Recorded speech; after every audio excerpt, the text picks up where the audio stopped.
Hello welcome my YouTube channel. आप सभी दोस्तों का आज की इम्पोर्टेंट क्लास में बहुत बहुत हार्दिक स्वागत है।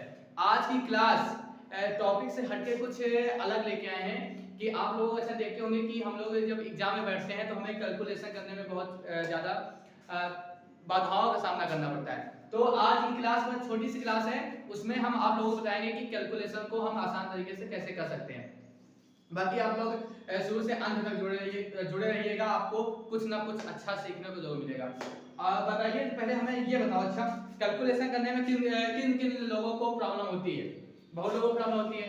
बड़ा से बड़ा क्वेश्चन आ जाता है तो हम कैलकुलेशन नहीं कर पाते हैं, तो उसी को ध्यान में रखते हुए आज हम आप लोगों को एक छोटी सी ट्रिक मान सकते हैं, ट्रिक के माध्यम से समझाएंगे जो आपके एग्जाम में हेल्पफुल होगी। बाकी स्टार्ट करते हैं आज की क्लास। तो कैलकुलेशन मतलब जैसे हमने आपसे कहा बताओ 5 में से 3 गया, और सर जी ये कौन सी बात है? 5 में से 3 गया कितना बचेगा? और 2 इधर छोटे छोटे बच्चों को पता है ना 5 में से 3 गया कितना बचेगा? 2। अच्छा अब हमने कह दिया, अच्छा बताओ 5 में से 3 सही 1/2, 5 में से 3 सही 1/2 चला गया, बताओ कितना बचेगा? तो आप कहोगे ये भी बड़ा आसान है, कैसे क्या है? 5 माइनस इसका गुणा करो, 3 दूनी 6, 6 1 7, 7/2। फिर क्या करना है, आगे बढ़ेंगे, 5 दूनी 10 और 10 में 7 चला गया कितना बचेगा? 3/2। फिर आगे बढ़ेंगे तो ये आ जाएगा 1.5। ये भी बड़ा आसान है, ये भी कर लोगे।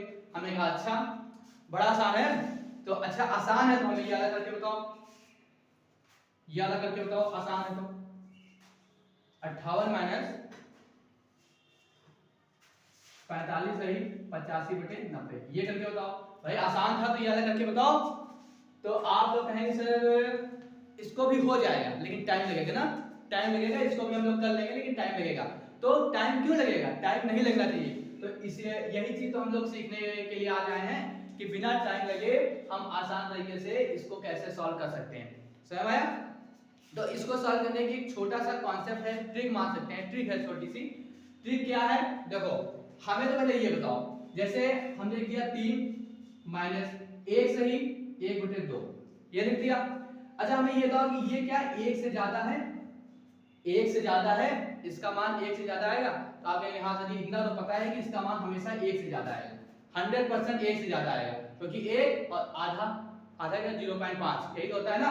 तो इसको मिलके ये 1 से ज्यादा ही आएगा, इतना पता हमने कहा ठीक है। अच्छा जब ये 1 से ज्यादा आएगा तो इसको हम 1 के बाद अगली 2 मान सकते हैं, मतलब उसके पास की वैल्यू मान सकते हैं 2, और हाँ सर मान सकते हैं 2, ठीक। तो ये अब माइनस कर देंगे, 3 माइनस 2 बराबर 1। हमारा कहने का मतलब है अगर इस फॉर्म में लिखा है तो उसको हम 1 ज्यादा मान सकते हैं, मतलब हमेशा वो उससे बड़ी ही होगी। तो आप देखो कैसे सॉल्व किया जाता है, देखो लिखा है 58, 58 लिख दो, 58 लिख दिया। अब ये बताओ कि ये 45 सही 85/90 लिखा है, तो क्या इसको हम 46 मान सकते हैं? क्योंकि हमें पता है कि 45 से बड़ा ही होगा, तो इसको हम 46 मान सकते हैं, हाँ मान सकते हैं। अब क्या करना है, जो हमने 46 माना है इसको इसमें से घटा दो, घटा दो। कितना आएगा घटाने में? घटाने में कितना आएगा बताओ? 12, 12 आएगा, घटाने में 12 आएगा ना, हाँ ठीक है। अब लगाओ माइनस, माइनस हमने पहला काम क्या किया, इसको हम नियरेस्ट मान लिया 46। अब 46 को 58 से घटा दिया, आ गया कितना आ गया 12, 12 आ गया।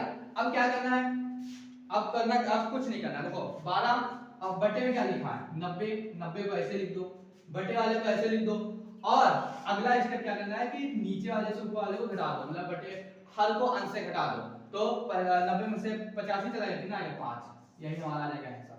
है ना आसान? है ना आसान? कर सकते हो ना? क्या किया गया? कुछ नहीं किया गया। देखो 58 को ऐसे लिख दिया, ये हमें पता है कि 45 से ज्यादा ही होगा, जिसको हमने 46 मान लिया, 46 को 58 से घटा दिया, आ गया 12। अब 12 घटाने के बाद फिर अगला स्टेप क्या किया, हर को सेम किया, हर को समान रखा, और फिर हर को अंश से घटा दिया, वही हमारा आ जाएगा आंसर। है ना आसान? अब एक करके बताओ, फिर आसान है, अगला करके बताओ।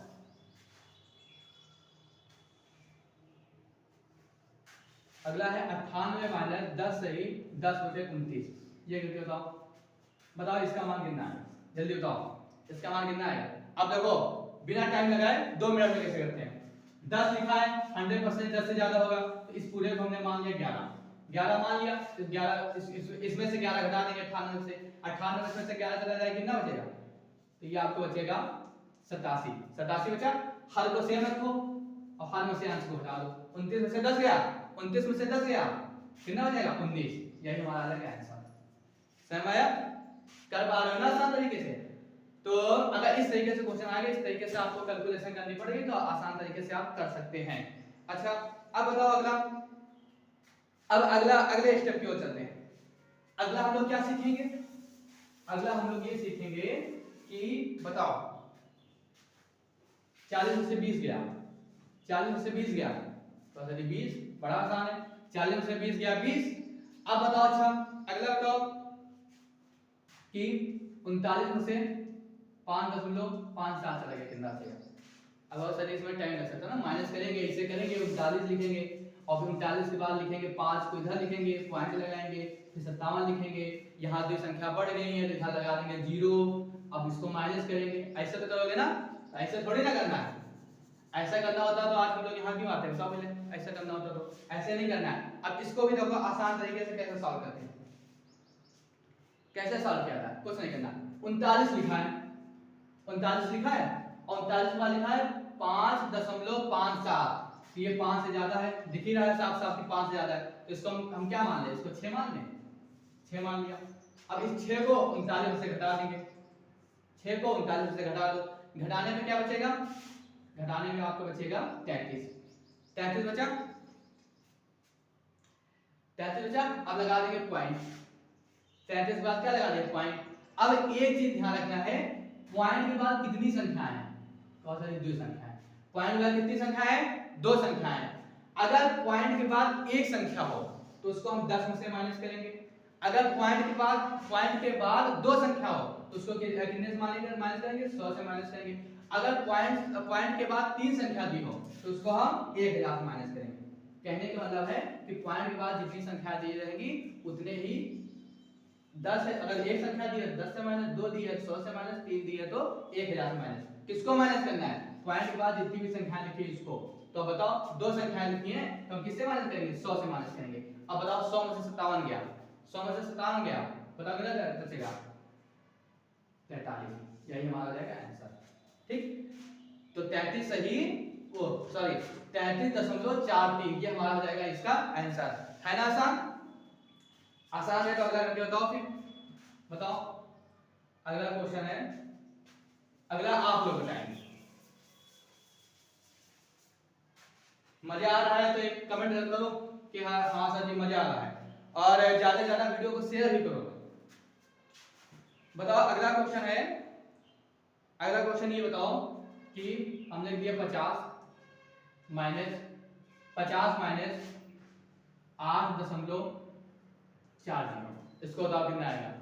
50 माइनस 8.40, इसको माइनस करो तो क्या होगा? सर 8 है, इसको हम 9 मान लेंगे, 8 से ज्यादा दिख रहा है, इसको 9 मान लेंगे। अब 9 को 50 से माइनस कर देंगे, 9 को 50 से माइनस करने में कितना आ जाएगा?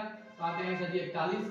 अब लगा देंगे पॉइंट। अब क्या देखेंगे? पॉइंट के बाद 2 संख्या दी है, मतलब इसको हम 100 से माइनस करना है।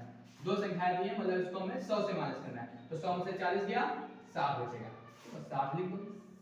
सिंपल तरीके से, आसान तरीके से, कम समय में हम इसका आंसर बता सकते हैं। समझ आया? अब एक छोटा सा पॉइंट है, बाकी लोगों को सबको भी पता होगा कि अगर जैसे हमने लिख दिया, बताओ 24/5, इसको सॉल्व कर कितना आएगा? 24/5 को सॉल्व करेंगे कितना आएगा?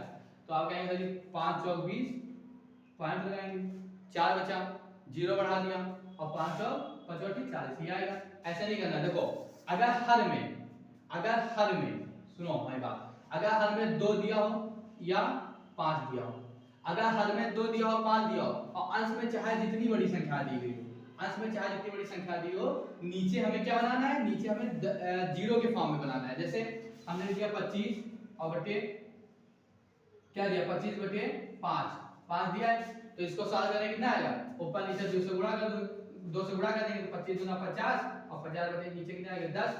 आसान है, बता सकते हैं 5 इसका आंसर आ जाएगा। अब जैसे हमने लिखा 485 और बटे कितना दिया है? 485 बटे जैसे मान लो 25 दिया है, इसको बताओ सॉल्व कर कितना आएगा। तो आगे चलिए इसको जीरो बनाना है, मतलब हम 4 से गुणा कर दें, 4 से ऊपर नीचे गुणा कर दें, 4 से ऊपर नीचे गुणा करने में क्या हो जाएगा, नीचे कितना है 25 चौके 100, तो 25 चौके 100 और ऊपर से 4 से गुणा करने में कितना आ जाएगा 5 चौक 20, हाथ से आया 2, 8 पंच 40, 2 42, हाथ से आया 4 और 4 चौक 16, 16 4 20 और बटे में 100।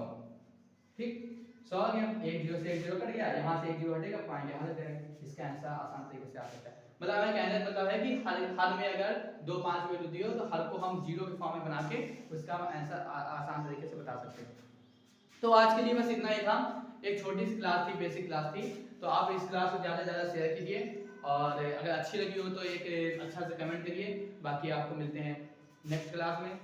और हाँ, एक सूचना ये है कि अब हमारी सोमवार से हमारी मैथ की एक चैप्टर वाइज, जो कि सभी एग्जाम को मद्देनजर रखते हुए, सभी एग्जाम को देखते हुए हमारी मैथ की क्लास स्टार्ट होने वाली है, पूरा चैप्टर वाइज शुरू से पूरा लास्ट तक, जितना भी मैथ में सब कुछ आता है, जितना भी एग्जाम में कुछ आता है, सारा हम लोग यहाँ पे कवर करेंगे। तो यही एक सूचना थी कि सोमवार से हमारी क्लास स्टार्ट होने वाली है। और अभी कल एक बेहतरीन क्लास हुई है मानव कंकाल की, आप लोगों ने देख ही लिया होगा।